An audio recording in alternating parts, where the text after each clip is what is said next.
If your spouse is withholding sex from you, not for any medical issue or any serious reason, they're just willfully choosing to withhold sex from you, and you've tried everything. You've tried sweet talking them, begging them, pleading them, talking dirty, running the bathwater, dancing around naked, saying, please, take me. And all you're met with is excuses, especially the excuses we're talking about in this message today. Here's what I would like for you to do. I want you to hold up your ring finger with me right now. And I want you to take the ring off of your finger. And I want you to place it down. Place it down on the nightstand. Throw it at the bottom of your underwear drawer. I don't care. Just take it off and put it down. And some of you might be saying, Kevin, I can't do that. Why? Let me tell you something about this ring. All this wedding ring is a symbol of unification. Why would you wear something that symbolizes something that does not exist in your marriage?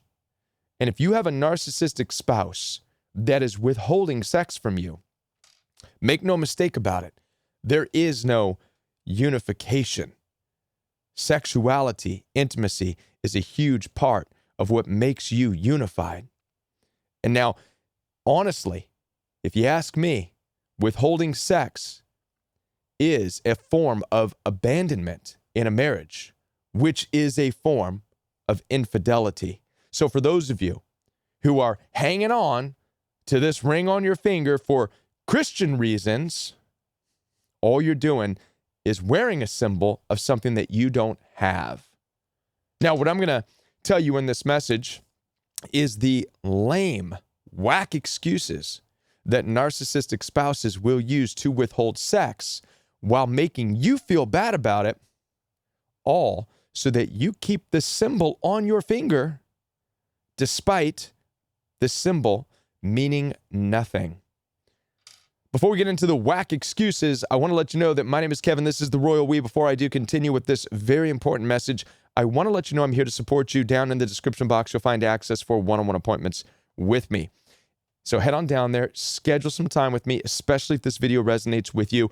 Also, I do have a coaching program. My coaching program is live and in person, where we spend time each and every day in a community setting. And by the way, stay to the end of this video because I have a special announcement about this month and this month only being the holiday season in regards to the coaching program. You don't want to miss this opportunity because we're making it about Christmas and how to rethink Christmas. Now, I don't want to waste too much time. I want to get right into why you're watching this video, and that's because a narcissistic spouse is withholding sex from your relationship, withholding intimacy from your relationship, making this symbol of unification mean absolutely diddly squat. So hopefully by now you have removed it from your finger, you've placed it down. Now let's get into the common excuses that are real whack that narcissistic spouses use. And the reason we need to talk about this is because if you are met with any one of these excuses as to why they will not have sex with you, you need to understand that it has nothing to do with you. You're not the problem. Once you realize that you're not the problem, you can take this off. If they want to play games in your marriage, if they want to play games and not be unified with you, then make the game real. Don't be unified, right? Don't allow them to play games. Let's get into it. Number one, and by the way, I'm going to do this in reverse order. I'm saving the worst excuse for last, right? Because it's the most damaging that I've come across. But the first one we're going to talk about, the first excuse is that you might be met with them saying, all you think about is sex. That's the reason we don't do it. It's all that's on your mind. Now, this is an interesting one because you could go month, 2 month, 3 month, 4 months, 6 months, a year without sex. And the one time, because you can't stand it anymore, because there's no physical intimacy, there's no connection, there's no sexuality, and you bring it to their attention, I can't take it anymore, let's just do it, I need it. And they're going to say, that's all you think about. And deep down, you're saying, it's been a year. What do you mean it's all I think about? The damaging consequences of this narcissistic excuse is that it can adjust and tweak and bend your thinking into believing that you are the problem, that maybe it is all you think about. And so you just kind of clam up and say, well, maybe I need to better structure my life so I'm not thinking about it. And as a way, you start to just bury who you really are, your expression of sexuality, your need for touch. You might start to think that there's something wrong with you. Why do I need it so bad? Well, I guess I better live another year not needing it. Listen, no. There is nothing wrong with you. You have a healthy sexual appetite. In fact, you understand that sexuality is part of why you became unified to begin with. The very thing that the narcissistic spouse is denying you, is withholding from you. It's why you became married. It's why you unified, so you can have that. And there's nothing dirty about it. There's nothing wrong with having a healthy sexual appetite. Narcissists will, in fact, use that excuse. It's all you think about to make sure you still wear this ring so that they own you, but making you feel bad about wanting sex from them, wanting that unification with them. That's excuse number one. It's a whack excuse. It's hurtful, and it only destroys you over time. All right? And by the way, at the end of this, we're going to talk about what's really taking place. Okay? The second one is, listen, I can't just have sex. I need more to get me excited. Now, this is what we refer to in the narcissistic abuse community as moving the goalposts, because the reality of this is they can say that no matter what you do. This can get you to believe that, well, okay, I got to try something else to excite them. Maybe if you're a man out there, you might think, what do I got to do? Do I have to lasso the moon and bring it down closer so we have this giant moon? Do I need to light the house on fire with candles? Do I need to sprinkle rose petals all up and down the bedroom? Do I need to take you on dates every night this week just so I can get that 1 hour of sex with you? It can drive you crazy, constantly striving to do something while leaving you in a place of never thinking you're doing enough. For you women out there, maybe you've gone and bought lingerie. Maybe if I dance wearing this. Maybe if I just open up the door and nothing but a coat. Maybe if I lower myself to get dirty movies and say, let's watch this together. Maybe if I do these, it'll work. But what you're going to discover is that nothing works. You're going to constantly be met with, no, you just don't get it. You don't know how to get me excited. They'll constantly move the goalpost. And even when you think you're right there, you've got that thing that's going to get them excited, they're going to say, no, that's not it. You just don't know how to get me excited. I can't just have sex. I can't just do that. And they will keep you in that place as long as they possibly can. And once again, what this will do is keep you like running on a hamster wheel. You're going to constantly be striving, and that's where narcissistic people want you to be. They don't want you to go anywhere, nor do they want you to be fulfilled and happy. They want to keep you on a hamster wheel. They want to keep you running and striving and trying new things. They're actually more entertained by that. They're more turned on by that than actually connecting with you, than actually making love to you, than actually having sex with you. They would much rather see you spinning your wheels, driving yourself into the ground. In a sick and twisted way, narcissistic people get something out of that. So that's the second whacked out excuse. The third whacked out excuse is that they'll point out your flaws and make your flaws the reason that they can't have sex with you. This may come in the form of, well, I don't know, maybe you fart, right? They'll make a big deal out of that. Oh, and you wonder why we don't have any sex. You're disgusting. Maybe you do something silly. You laugh at a joke. You say something that's silly. Oh, that's so unattractive. And you wonder why we have no sex. You're unattractive, right? They use that as an excuse. Sometimes, and this is really sad, but some narcissistic people might attribute it to maybe you've gained a little bit of weight. You know, I posted a viral video not long ago about narcissistic husbands who stop having sex with their wives. I literally had a comment on that video from a guy that said, oh, well, maybe the wife let herself go and gained a little bit of weight and is no longer attractive. I was thinking to myself, dude, then let her go, because I guarantee you there are healthy men out there that would love that woman. So you let her go if you think a few extra pounds is reason to withhold sex from a beautiful person that desires you. Let her go. But nonetheless, it's just another whacked out excuse. Well, you gained a little weight. And what this does to you is, once again, it makes you feel like you're too flawed to be desirable. And once again, this is where narcissistic people want you.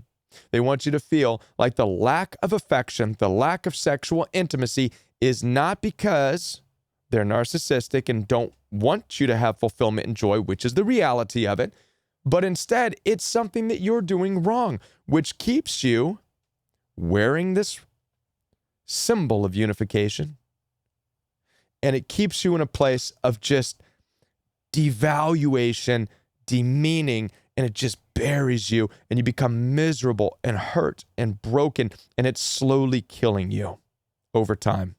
Now, I've saved the worst excuse for last. The worst lame excuse, and probably one of the most damaging. And that is when you reach this point of you're begging and you're pleading and you're angry and you're saying, we don't have sex and I can't deal with this anymore. This one is less words and more of an action that narcissistic people can do. Based on my coaching experience, I've come across this. What they will do is say, okay, all right, fine. But they will purposefully make it so that they will then make sexual advances on you at the most inopportune times for you. So what does this look like? Well, they may come in at 2 o'clock in the morning when you are literally just exhausted and tired, too tired to do anything. And they may come in and say, okay, I'm ready now. Let's go. And you might be excited, like, oh my gosh, we're going to have this. Okay. But you're giving a tired performance because it's 2 a.m. and you've worked all day. Of course it's a tired performance, but they're going to turn around and say, see, look, I wanted it, but you're the one that doesn't want it. You're the one now that's too tired. Or they'll wait until you're not feeling well. Oh, see, it's not me that doesn't want sex. It's you. You're the one that's never feeling well. They twist it on you. Now, believe me, they're doing it strategically. They strategically know that you're too tired at 2 a.m., which is when they're prancing in there, saying, okay, let's do it now, because they know you're going to have a tired performance. They know it's going to be more difficult. They're waiting when you're ill. They're waiting for that inopportune time. Why? Well, there's a couple of reasons when it comes to narcissistically abusive people why they do this. Number one, again, you're going to give a tired performance and they're going to be able to spin it on you to make you feel like you're the one that's the problem, not them. But number two, they actually do get excited with the fact that you're not that excited about it. This goes into the deranged mentality of narcissistic people, and that they have to push people's boundaries. This is what made sex in the beginning of the relationship so exciting for them. You see, it wasn't about connection with you. It wasn't about making love to you. It wasn't about exploring each other's bodies and having a good time and making sure each other feels good. It was about, how can I get this person to break their boundaries and do something for me? That's what excites them. This is why when you first dated, prior to being married, they had great sex with you. It was more the excitement of them breaking down your boundaries. It wasn't about the connection. You see, and now you're ready and you're like, look, we can connect anytime you want. Morning, noon, night, I'm ready, I'm willing, I want it because I want that physical connection. But they're making these lame excuses and making it very difficult for you. Again, narcissistic whack excuses. And here's the reality of what you're dealing with. Are you ready? It's not your fault. None of the excuses are true. It's not that all you want is sex. That's ridiculous. You go months in the relationship without having any sex with them. You can go year, and for them to say all you think about is sex, all you want is sex, obviously that is just dumb. It's not that at all. It's not that they just can't have sex and you're not good enough. You're not exciting them enough. That's not it either. It's not that you're too flawed, that your farts are so horrible that they can't have sex with you. That's not it at all. And it's not that you're too tired at 2 a.m. That's not the reason. The reality of what you're dealing with in this relationship is somebody who does not care about you, nor do they care about connection. As a matter of fact, the true connection, the love that exists with true connection, the humility, if you will, or the vulnerability of being able to pleasure each other in a healthy marriage is something that they just can't do because they do not care about you. And being able to see you happy and fulfilled actually makes them resentful.